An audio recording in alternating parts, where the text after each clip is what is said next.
Welcome to the Beyond Barriers podcast. If you're an ambitious woman who wants to advance in leadership, then this podcast is for you. This podcast is co-hosted by Nikki Barua, digital innovator, serial entrepreneur, author, and speaker, and Monica Marquez, senior corporate leader, ex-Googler, and diversity expert.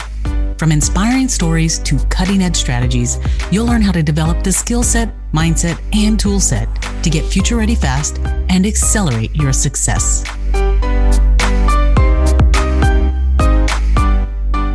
Hi, I'm Monica, your host for today's episode.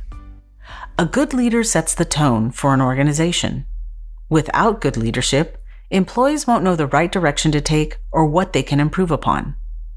While men and women may generally have different needs and motivations, the qualities that make a good leader are the same for both.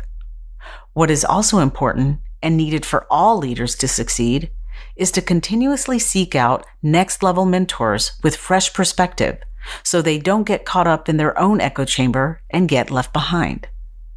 Joining us today is Dr. Annalisa Jenkins, a Biopharma thought leader and a board member for several growing companies. She shares with us her experiences from the British military to the boardroom and what it's been like to work in this age of life science innovation and digital advances. Coming from a generation where male mentors were common, Dr. Jenkins speaks about working as a woman in her industry and how she learned to be a tough but fair leader under their direction. Her broad array of experiences in health sciences shows us how to bring vision to our workplace as leaders. Visit IamBeyondBarriers.com, where you'll find show notes and links to all the resources in this episode, including the best way to get in touch with Annalisa. Welcome, Annalisa. Thank you so much for joining us on the Beyond Barriers podcast. We are thrilled to have you on. And so wanted to really dive deep into, what you're doing now, but really what brought you to where you are. Tell us your story and what you learned along the journey and like how you've landed to what you're doing now. Like what were some of those things that really drove your motivation? Oh, great. And lovely to join you and be with you today, Monica. Thanks for the opportunity. So today you find me in London. After 2 years here, perhaps not traveling internationally, I still have my home in Princeton, New Jersey, and still live on a global basis.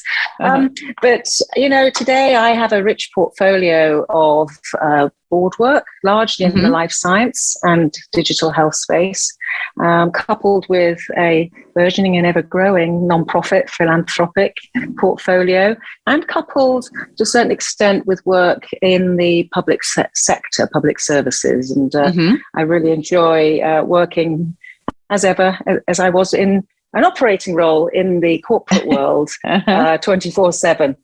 But, it all started, I'm a trained physician, trained in medicine in the 80s, spent 9 years in the British military, in the British Navy.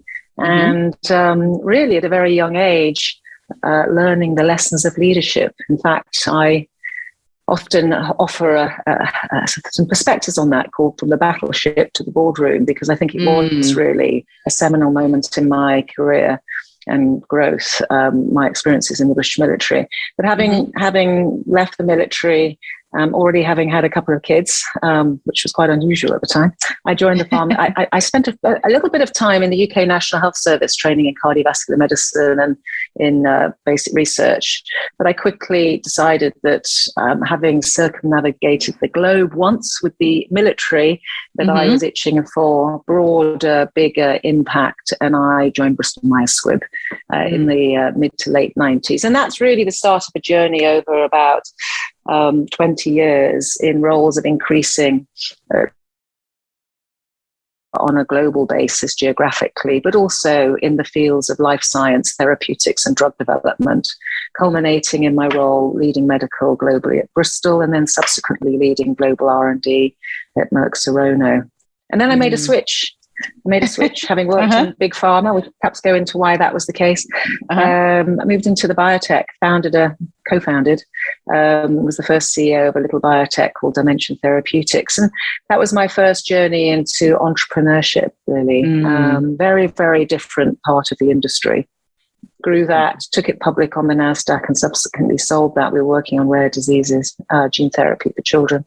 And then came to 2017, and having navigated a pretty sort of remarkable set of experience, and was so privileged to have worked, as I mentioned, globally with so many amazing people on some fundamentally important programs impacting the lives of patients globally.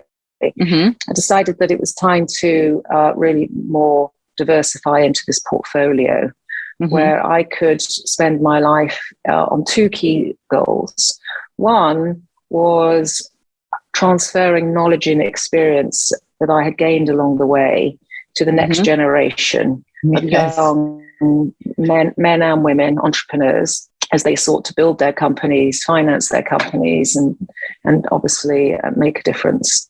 And secondly, to think about how we could bring the right sort of capital to connect with ideas. So one really focused on mentoring, coaching, strategy work, and the second on ensuring these companies could be successful because we were getting the right sort of capital evolving in our sector, very much evolving in our sector, to connect with great ideas in the pipeline. So that's largely what I spend my life doing across the public and private sectors. Oh, my word. That is a remarkable journey. And I have so many questions that I don't even know where to start. But I do want to start where it piqued my interest, where you talked about really kind of talking and kind of transferring knowledge and talking about from like the British military to the boardroom. Because, we focus a lot on helping accelerate women in leadership. And we always try to teach them around how, the characteristics and the definition of leadership is gender agnostic. And most people, but the sociology or the society norms make it look different, for women when they kind of try to emulate some of those characteristics and competencies. So being that you were very successful and you were in the military and then you went, kind of like to this whole idea, corporate or boardroom, what are some of the lessons learned, or what are some of the things that you try to teach individuals that really will help you be successful, in kind of the boardroom? Yes, that's a really good question. And, I would say in many ways, the experiences I had in my 20s in the military, where frankly, I was, as a physician, often the only female, either in a land-based facility, and for a year I was at sea as the only woman with 700 men during Gulf War I. And, what I learned, and in some ways it took me probably another 10 to 15 years to really reflect on what I'd learned and how that could then translate. And I would say that, to your point, look, at the end of the day, when I think about leadership, there's about 5 things that leaders commonly do. I mean, all leaders. And the importance of, and I'll come on to then how one might deliver on that, and why it is okay to declare oneself as a woman with amazing attributes and a style that may look very different from a male colleague, but the ability to be successful as a leader is all about how that gets translated into how one, conducts oneself. So, it is absolutely clear that great leaders have a clarity of vision. I mean, that's the number one priority for me. I mean, if I can't get really in my head a sense of where we need to get to, what that future state looks like, as I'm building a team, building a program, building a company, helping any organization, I think it's really, really difficult, because, of course, the next thing that leaders really are good at or need to excel at is to engage people. I mean, leaders are able, through amazing communication and many other methods, to engage groups of people and individuals to follow them on that journey. And I, again, learned that in the military very early on, taking people in and out of very risky, very stressful situations is remarkable leadership. And I think it's really no different in the corporate sector. Yeah. The third thing that leaders do is that they build energy. And there's overall a building of energy. I learned this early on at Bristol from a very senior leader. I'm always looking at leaders that I really admire and want to follow and work through, men and women, how they do achieve their goals and take companies forward. So energy. Great leaders create energy in an organization. Mm-hmm. And what they also do is that they understand what drains energy in an organization, and they make it their business to really get in and mitigate against that. So leaders create energy, they channel it and focus it in the right way. And they're very clear about that. And then what they do is that they make sure that things that drain energy from an organization are removed. So for me, energy is clear. And then I think the other thing that leaders then obviously do is that they focus on execution. And because at the end of the day, you have to get stuff done, and then they have to define how we do things around here. So those are two important attributes of leaders. Here's how we get stuff done. And at the end of the day, we deliver on our promises. And then the last thing they do is really they're very focused on measuring so that everybody is clear about when the goals have been hit. And that's important for a couple of reasons, largely because there's often a lot of stakeholders that want to know how you're doing against your your objectives. But I think it also creates energy in your team, because we all want to be part of a winning team, and we want to measure and really understand when we're successful. And sometimes it's obvious in our industry, of course, when a drug gets approved and when you sell that first pill or injection, whatever, on a global basis, we all feel remarkably satisfied. But there are many, many wins along the way, and these all need to be celebrated and rewarded. So for me, to energize, engage, envision, execute and measure. Actually, I did come up at one point in my career with this little equation called EMC squared, because I was born. So I lived in Princeton for a long time, of course. That's an obvious equation tied to Princeton. And lots of E's, measuring is the M. And the C squared was all about communication and collaboration, because to get all of this done, you have to be very, very good at communicating. I've worked on that a lot over the years. I was not a very articulate, outward-going R&D leader, I have to tell you. But when I moved to the US, I discovered that being a good communicator was going to be critical. And of course, in the military, that was always very important. So I spent a lot of time thinking about that. And collaboration, and we've seen that over and over again. People that can bring teams together and to get them to collaborate, work together, are always going to be successful. So that's really, the way that I think about leadership. We could have a cross-cutting theme across my career, which has been that I've always tried to be gracious, and I've always tried to be an altruistic leader. I've always tried to see the good in people first and foremost, and assume that everyone comes to work every day to do their best. And that's always been my assumption. And I've always felt that coming from that position of goodness would help me sustain as a leader over time. And I think today that's more so, it's so important, and more so than ever. And when it comes to men and women, look, at the end of the day, I think you said it. I think that great leaders do the same things, to be honest. I think that they might have certain strengths that allow them in certain situations to be successful, because you don't need all of those attributes at any one point in time. It's context dependent.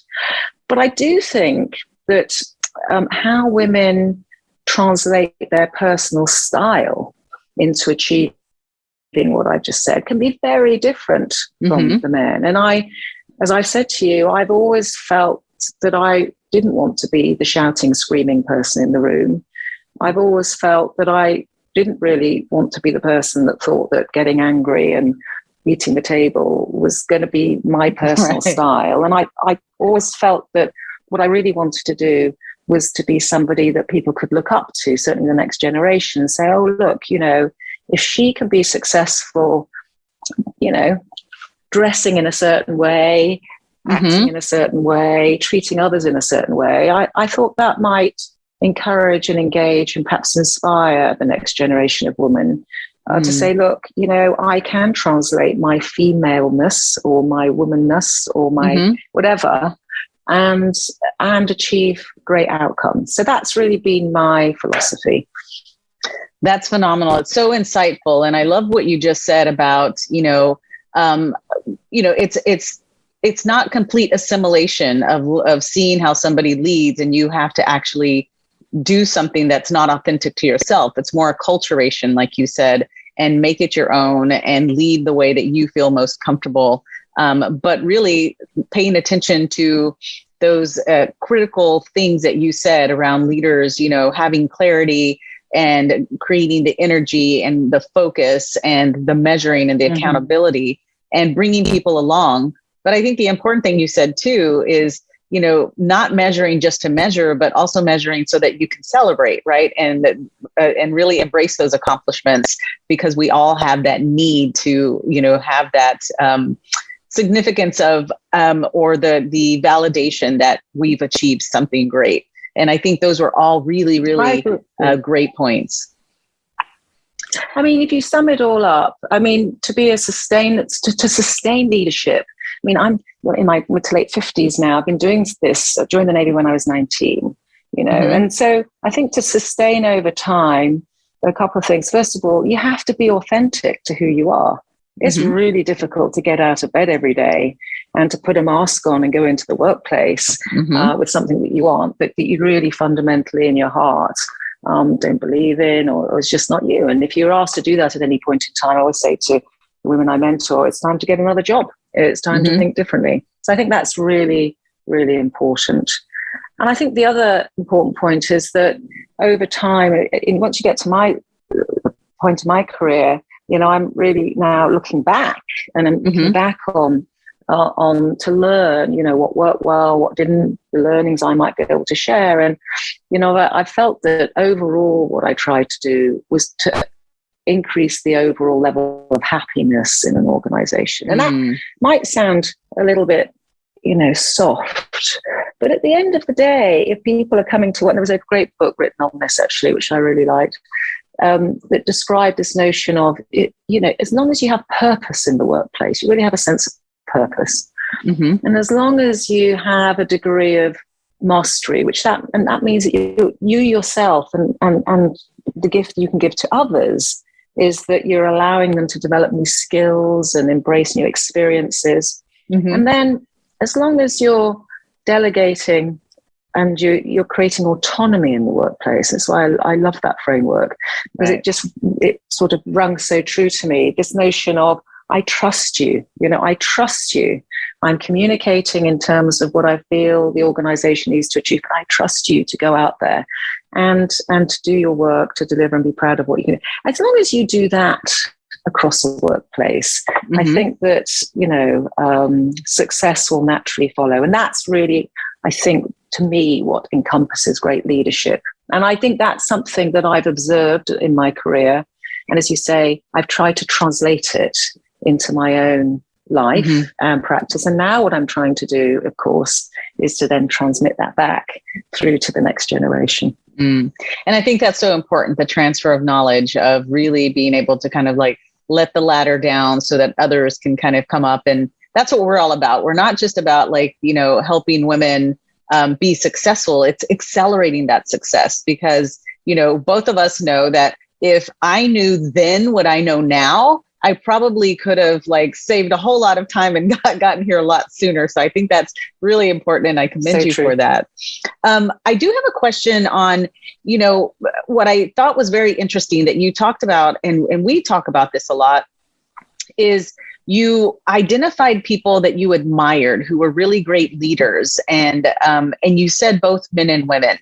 And one of the myths that I want to break, that I think you did organically, was that you didn't just look for the person who looked like you. Because one, in the military, like you were saying, you were probably the only, and even in pharmaceuticals and the spaces that you went into, they were very male dominated. So how did you identify those mentors and sponsors, and how did you then learn from them and create that, relationship, even though you were different from them? Yes, that's a really good question. Well, I mean, the first, in terms of identifying, it's really no more complicated than working with people that really you connect with and inspire you. So it's really more the person. So I can think about, I've worked with interestingly, I've worked with many, many, many organizations. I've been on 25 boards, I think it is now. And, I've worked in 2 huge multinational corporations and have my own company and then have the military. So, I have met on a geographic basis in the different sectors, different settings, many, many leaders in C-suite and leaders at all levels in the organization. So I would say, just finding people that you connect with and that inspire you. And then it's a really interesting intellectual exercise, isn't it? Yes. To say, well, look, I'm connected to this person. It might be somebody from a very different geography, different generation, clearly different gender. And then the intellectual exercise is, what is it about them that I feel it connects me to them, inspires me? And then I'm always interested to want to understand that. And actually, through a large part of my career, I was addicted to reading biographies and autobiographies, because I, pretty early on in my career, came to learn that once you're in a senior leadership position, a lot of it's about understanding people, of course. And I always used to say you had to be a psychologist, psychiatrist, and a sociologist all wrapped into one, because a lot of what we do is all about the interpersonal relationships we can build and how we motivate and inspire people around us. So, I mean, that's what I would say. I always felt it was a really interesting intellectual exercise to say, well, they don't look and feel like me, but they're clearly doing something great. What is it about them? And often it would just be snippets of wisdom. It may be that I mentioned a CEO of Bristol Myers Squibb who used to talk a lot about energy and how energy used to channel through the organization. He was then succeeded by a very, very different style of leader, a lot older. And he was somebody that I learned from him, was that he was there to do a job for about 2 or 3 years. Focus, and execution. Pick 2 or 3 things. He was a CEO and really get them done. Because I often see where people derail. Is this, they go so broad, they want to boil the ocean, and, then they lose focus. I will tell you that even to this day, when I go into companies, even personally, I keep 2 or 3 key priorities in my head for every organization I work with, or for me personally. And I'm pretty clear about focus.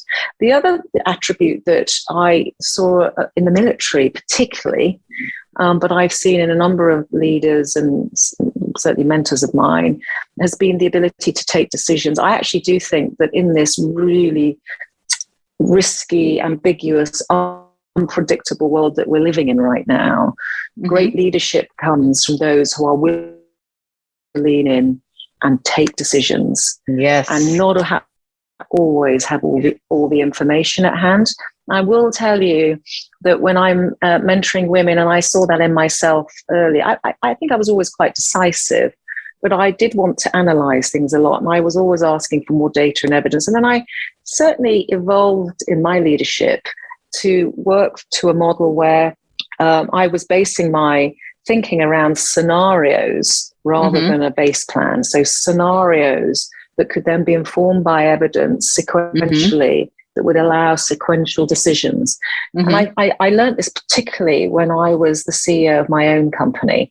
And I always said at that company, I wanted to build a company that I always wanted to work for. I wanted to build a company that I always wanted to work for. And I think a lot of leaders do that, whether you're building a team, whether you're building a company, leading a division, reflecting on what is the team or the company that I always wanted to work for, and go out and build it. Right. And as part of that, I became very clear in my head that I'd never wanted to be the constraint in the momentum and energy of an organization, that it was my job to be on my phone 24/7, making micro decisions, major decisions, where I could to keep the momentum and the energy flowing in the organization. I should never be the hold up, because I was never going to be the constraint in the organization. I think that was quite an important learning for me along the way. And then lastly, I think that a seminal moment, and I often share this with women actually that I'm mentoring, was that as I was looking at other leaders and really trying to learn like a sponge from what I was seeing, I came to the realization when I was in my late 30s that I wasn't doing enough on myself. I was looking at other people, but I wasn't really looking at myself.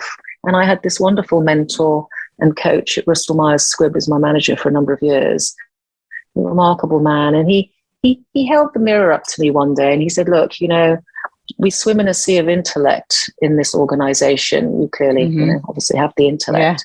You know, it's coupled with an ability to think very strategically, but you have to have a real understanding of the impact that you can have on others to be optimally effective, Annalisa. And what that was about was how I went to meetings, how I engaged with people. I felt I was being gracious and altruistic because I wanted to share my insights, but sometimes those are a little bit threatening, or perhaps they inadvertently undermined others in the room. That was a very big gift to me, that gift of feedback, because I started to think about when I said something, what impact did it have on others? And that's a really great skill set to develop, because not only does it help you build teams and engage and become very effective, helps you really in negotiations and in diplomacy and all the other things you need when you are working in the corporate world. So I think that was the other area that over the years my mentors and sponsors helped me on. And in terms of where did I find mentors and sponsors, you know, largely, of course, mentors through the people I worked with and had the privilege to work with over the years. Sponsors, you know, I don't know that you ever really know where your sponsors pop up from and where they appear from. And often you don't even know that you have them because they're advocating for you in meetings and talent management type meetings. But I did actually have and still have a few sponsors. I will tell you that they're all men. They're all men. Yes. Yeah, that's not uncommon for my generation. When I looked up in the organizations that I work for, I didn't see many women. And so, of course, it's different for me. I think it's different for the next generation, hopefully. But yeah, I had all male sponsors, and they're still great friends and great advisors to me even to this day. That's fantastic. And I think that's important. What you said is, I think the important thing that you really kind of dove into is that what is it about that individual that you admire? And like you said, it's snippets. So there are lots of different individuals, and there's certain characteristics and certain things that you are learning from them and then making it your own. And I think that's really important of staying authentic, but gleaning kind of like, this is what really kind of like motivates me, or this person motivates me because of this. And I want to learn to do that. I think that was really, really important. The other thing that you mentioned was the learning to be more decisive. And I think that's so important. I mean, being on the inside, or being the fly on the wall in many of these, you know, promotion processes, performance review things that I used to manage in my roles in corporate, you know, long ago. Women would get dinged a lot on the decisiveness because we are so, in some cases, consensus driven, or the whole analysis paralysis. And you kind of alluded to that you were wanting like data and more information. And I thought it was important how you said then you kind of learned that you just didn't want to be the holdup. But the other piece that I think a lot of women struggle with, and I'd love your perspective on it, is when you decide, you divide. And there's always going to be people, the naysayers, or the people who are upset, who don't agree with you, and then the others who kind of like understand why you made the decision.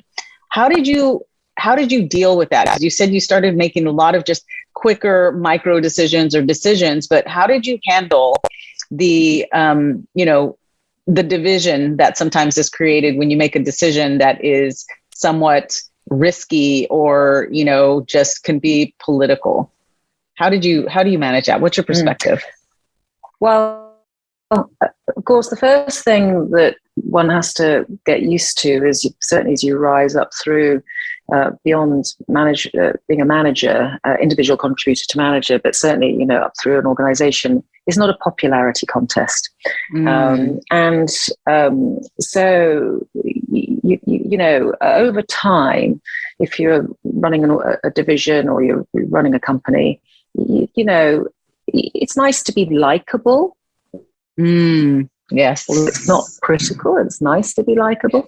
And as I mentioned earlier, it's good to have a reputation for being fair and for being gracious. And I think it's important as well to have a reputation to be somewhat kind. I think that's very important. Having said that, it's extremely important that the people, and this is where this notion of following people into battle, you've got to be able to trust that your senior leader is going to make strong decisions, hopefully the right decisions. Yeah. And not everyone's going to agree with that. One of my mentors said to me very early on in my career, he said, look, Annalisa, you can be, he said to me, you could be Mother Teresa. You can just be the most wonderful, gracious person in the world. And 75% of the people will love you and 25% won't. It's beyond your control. It's often related to context, and it's related to their own lived experiences and their own context. So get used to it. That's what he said to me. And that was a really good piece of feedback, because I had come from a position where I always just want to make everyone happy, and I always want to make sure that everyone can flourish and grow and shine in an organization. But I learned very early on that just really is not possible. And a lot of that was not in my control.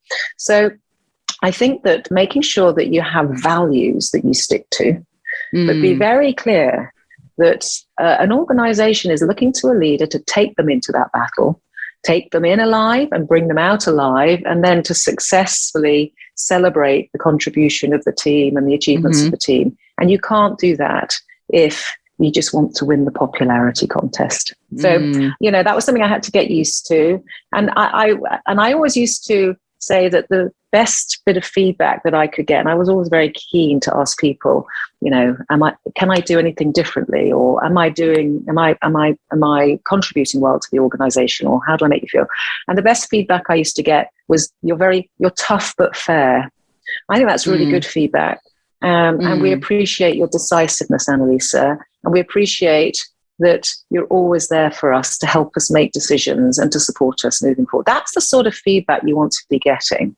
I do think, I hate to generalize, because I hate this gender generalization. I don't want to fall into that. But I do think women are more consensual. They want to bring people together. That's the style that women lead through.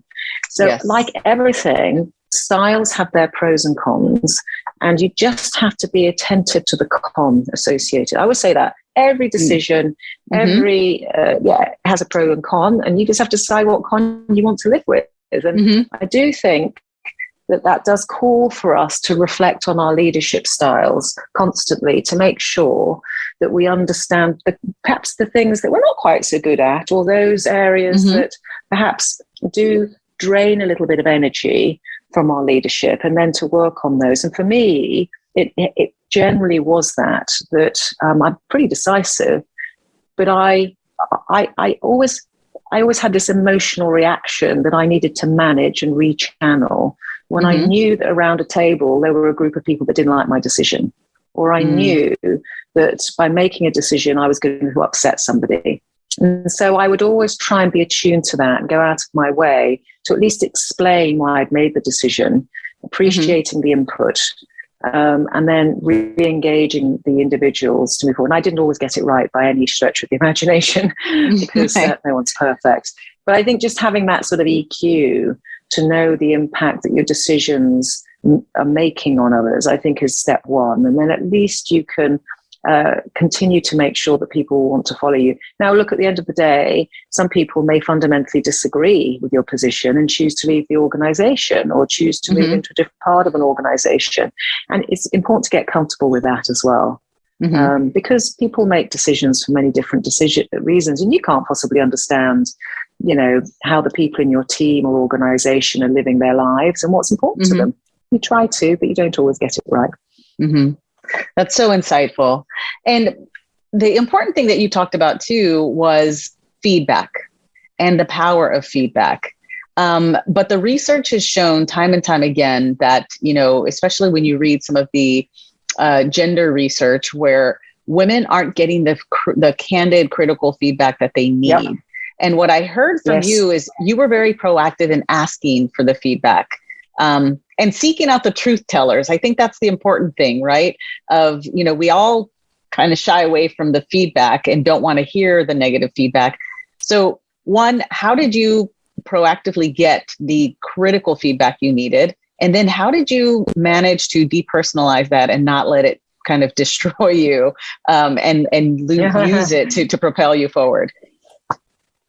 Yeah. So the first thing to say is feedback is one of the most important gifts that anyone can offer in the workplace. I mean, that's a fundamental statement. It's something I completely believe in. And in my work every day, I really focus on ensuring that there are no secrets. The thing that I really, really hate to see, and it makes me very sad, is on many occasions where people are surprised when a manager or a senior leader may come into their office or sit them down and say, look, it's not working out. We need to leave the organization. We need to move you into a different role. For me, when an employee finds that to be a surprise because they haven't received anything, I think that's a very sad and unfortunate situation. Mm-hmm. So, feedback is so important because we want transparency and honesty in the workplace. Now, look, for the listeners that think that that's a very idealistic position to take, some feedback it's important to titrate feedback and it's important to have the right context and the timing and the situation. So it's not that we should just be launching feedback on everyone 24/7. I will tell you that I did learn about this because I was very fortunate at Bristol-Myers Squibb very early on. I'd moved to the US. I'd been in the UK and then I'd been in Asia Pacific, Latin America. And I came to the US and I hadn't really come from a culture of feedback. And this was all a bit new to me in my 30s. And I went through a leadership development program pretty early on. And it was led by one of the senior HR guys who also subsequently went on to do the DEI work. And he was just brilliant. And he said to me, Annalisa, go and seek feedback all the time. And he taught me about the Johari window that I'm sure many of you are aware of, where somebody can hold a mirror up to you and really give you a sense of how you look to others and share that information with you that you don't have yourself. The window has the 4 quadrants, but that's the most powerful one. Is what is it that I know about you that you don't know about yourself that might be useful to you? For me, that is the biggest gift that one can give because you want to know all the time what the impact is that you're having on others. So I, used to go and seek it out all the time. I have to tell you, it's painful sometimes, but you just have to practice it, to be honest. And you just get comfortable because over time you come to realize it's really useful. I am not shy myself in offering feedback. I've come to develop a style in terms of how you provide feedback. I think that's very important. And it's interesting. It depends on the individual. There are some people that are just like, give it to me straight. And they are so resilient and you can just wing it into them. I remember a senior leader that used to work for me. It was a woman, actually. She was quite a character, a remarkable, remarkable woman who'd really changed the face of cancer care on a global basis through her work. And yet she was a real character. And I always used to think, I've got to give her feedback. And I used to be a bit gentle. And then I came to realize I could just wing it to the middle of her eyes, right to the middle of her forehead. And she would absorb it and take it and on she go. Whereas, there are others who find it particularly difficult. And that's the beauty of the work that we do in the workplace as leaders, is we have such a variety and diversity of people. So we have to be thoughtful about it. But I think you're right to bring this notion up because I do see that two things. Women don't generally seek out feedback. And the men don't want to give the women feedback. There is this the do loop, which is the men struggle with how to give feedback to women.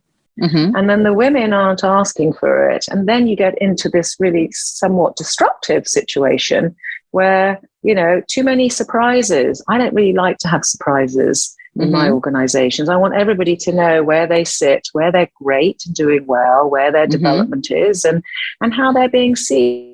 And the second thing I really hate to see is when there's obviously a square peg in a round hole. We don't always get it right when we put people into roles. That's fine. Managers and senior leaders make a lot of errors.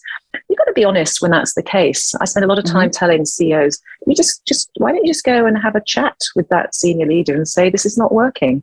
And let's unpack that and work through whether we can, resolve it, or whether it might be better for me as a senior leader to help that person into a role where they can flourish. That is absolutely the role of leaders, to have the fit right. I see a lot of that misfit. You're just not quite fit for the role. And yet people struggling to understand how to resolve that. So that's a very key area, I think, that leaders need to pay attention in their organizations. That's so insightful. And I love the way that you said it, that it almost, feedback is a gift. And it's almost now kind of this FOMO of like, I want the feedback now. And it's just like, so I think that's fantastic. That was so funny. I did get to a point in my career where I was so overloaded with feedback. I went to bed every night thinking I had some sort of it was just my head was swimming. I remember going to my boss and saying, please, no more 360s, no more rating scales, no more Myers-Briggs. Just let me just try and live with what I've learned for a year or two. So, it's like everything in life, it needs to be a balance. But I think, women and men, I think if you're in senior leadership positions or you're going through an organization, you don't think you're getting enough feedback, or you don't really have a sense of how other people see you or how your boss sees you beyond the annual rating reviews. I think that that's on, your onus is on you to go out and find that. That's fantastic. What if you could pinpoint the invisible ceilings limiting your success? Imagine having clarity on your strengths and barriers so you can take action and gain unstoppable momentum to advance as a future-ready leader. Well, that's exactly what the Beyond Barriers quiz will help you discover. You'll get your personalized score based on the 25 essential elements proven to accelerate success in the digital age, so you can understand what's holding you back and where to focus your efforts. The Beyond Barriers quiz is completely free and takes just a few minutes. Go to iambeyondbarriers.com/quiz and take the quiz today.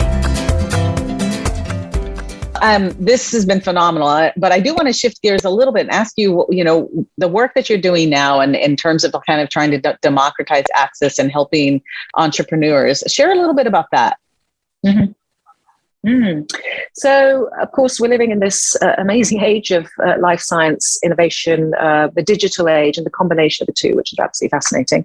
And that's really from, if I think about the life science sector, and we include pharma and biotech in that, it's all the way from, the discoveries that are going on in our academic labs, basic research, the underpinnings and the biology of disease, genomics, all the way through to how we bring those insights into the development of new therapeutics, diagnostics, devices, etc.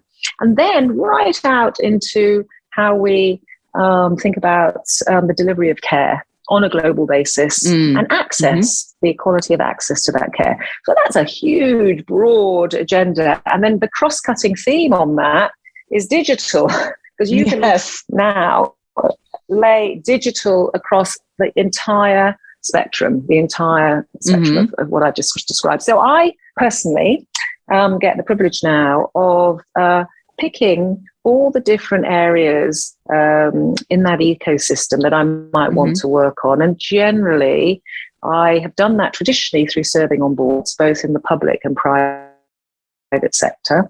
And certainly for me, boards that are at that stage of translating early academic phase research, the translation of that into companies and then into actual products that potentially can impact and make a difference in people's lives. So that's the area that I've picked. And I essentially go out and find great teams and people that potentially want me to help them with that. And I try and make it very diverse. So diverse geographically, diverse in the sector, public, private, academic, and then importantly, diverse in in the different aspects. So I have a lot of work, say, in mental health. Now, in mental health, I might be working on a therapeutic, a digital solution, work in the non-profit sector. So I try and pick areas. Mental health, important to me. Women's health, very important. Interestingly, underserved areas like the development of novel antimicrobials. I've done a lot of work with COVID, of course, but AMR, antimicrobial resistance, is a big area. Right. So I've tried to pick areas, and I still have my footholds a little bit in the areas that I love, of course, which is in cancer, rare diseases. So that's how I pick the areas, and the portfolio obviously is extensive, but it's all synergistic. Because I think that what I'm trying to do is take learnings from one area and share them across different areas. And to be honest, a lot of the themes are very consistent about, the importance of how do you get access to capital? How do you build teams? How do you get access to talent? Frankly, human capital and financial capital, a cross-cutting theme. And the second cross-cutting theme now is how do you honor from a legal, regulatory, compliant, but also from an ethical and moral point of view, bring this whole digital world into what we do. And that's a really interesting space at the moment. So that's what I'm up to today. Wow, that's fantastic. Keeps me very busy. But I think the other important thing is how you have the conviction to kind of the curiosity to remain relevant, right? And you're seeing the trends of the digital disruption, and it's like you are anticipating what could be happening, and you're kind of on the forefront of it, and you're disrupting yourself before you get disrupted. So I think that's the other important lesson that I see and I hear in what you're sharing is, constantly staying on top of what's happening in the industry and how could it impact all of the different facets that you're working on, whether it's biomedical or therapeutical or, whatever it is. How could that get disrupted? And you're identifying the wave so you all can ride it opposed to getting crushed by it. Right. So that's phenomenal. Yeah, well, I would say that over my entire career, I've always been very inquisitive, and I've always read way beyond my technical area of expertise. So when I coach or mentor women executives, I'm always encouraging them to say, you've got to be broad. You have to be interested in geopolitics. God, goodness, we're seeing that now, unfortunately. But, you have to be interested in that. You have to be interested, in all of the literature that's emerging on, next generation and leadership and all of that. That's a very intellectual exercise. You have to be interested in different sectors. I have the chair actually of something called the Conduit Connect, and the Conduit Connect is a community in the UK, broadening, of social entrepreneurs that come from all different diverse parts of the world and sectors and society actually. But what we share in common is that we want to make a difference along the lines of the Sustainable Development Goals. And we have different ways of thinking about how to do that. So I chair a platform which seeks out social entrepreneurs that are working in private enterprises that have impact, that are looking to have an impact as it relates to SDG. And then connecting those with investors who are the so-called impact investors, but really, long-term investors that want to really, again, make a difference in the world. So that's a fantastic opportunity for me, hopefully, to have, to make a difference. And I was going to say, that's way beyond healthcare. So the most popular areas that we work in are really the novel models of education on a global basis and how that's being dislocated by innovation. And then, of course, in the ag, clean energy space area. I love that because, of course, I'm learning lots of new ideas that come across our desk about recycling, reuse in many different sectors. I was looking at a company this week. I was engaging a company that's using AI for automotive vehicles to reduce energy consumption and increase efficiency at ports. It's random.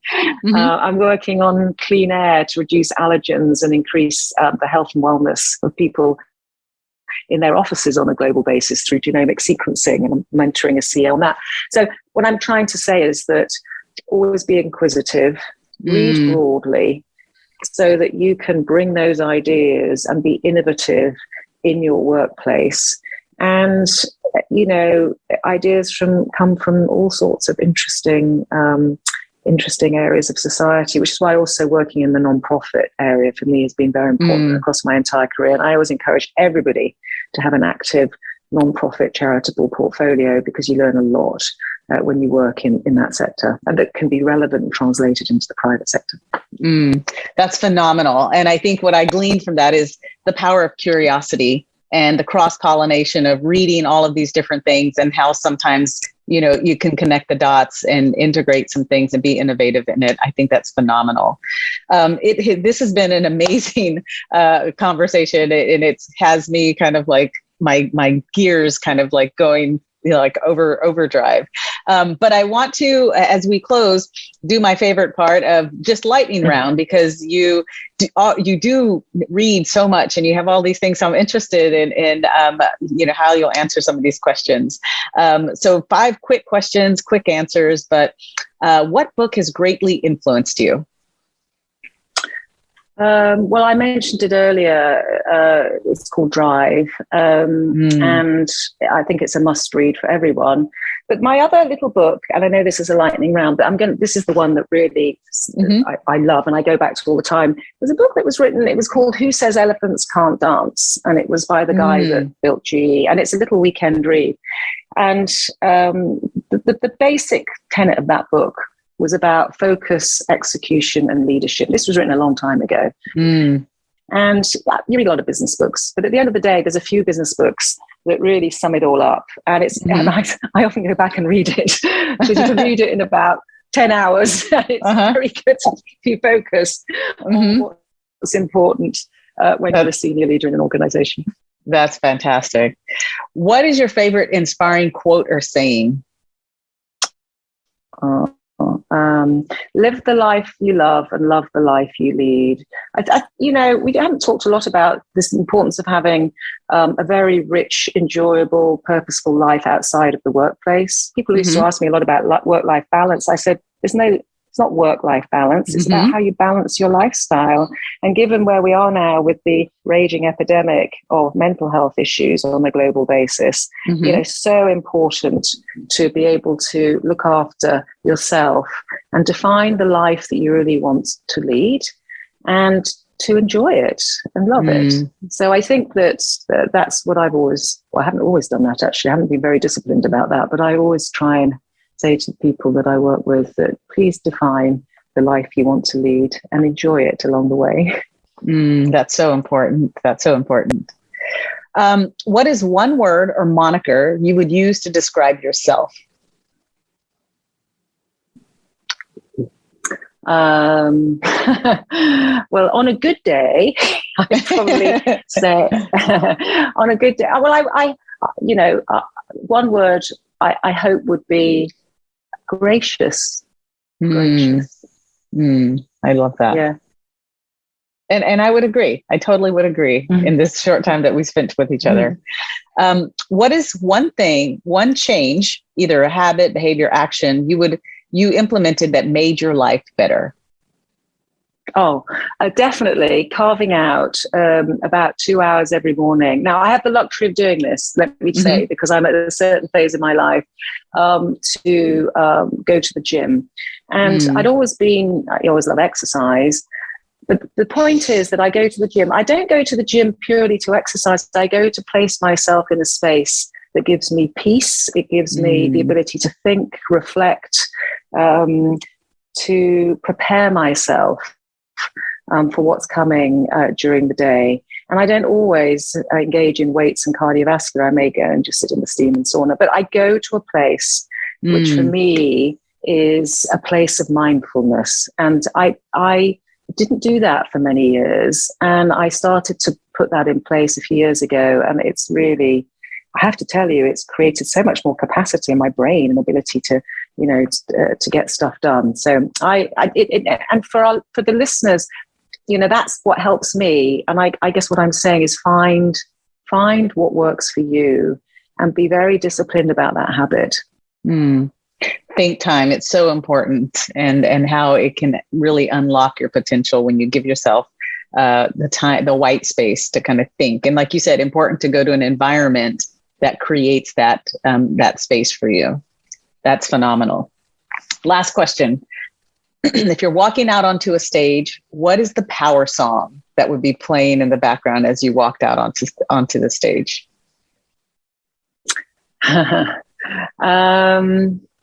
Oh my goodness, I love music. It's one of my secrets that I absolutely adore music. Well, I'm actually a Coldplay super fan. Okay. So I would say they have this song called Paradise.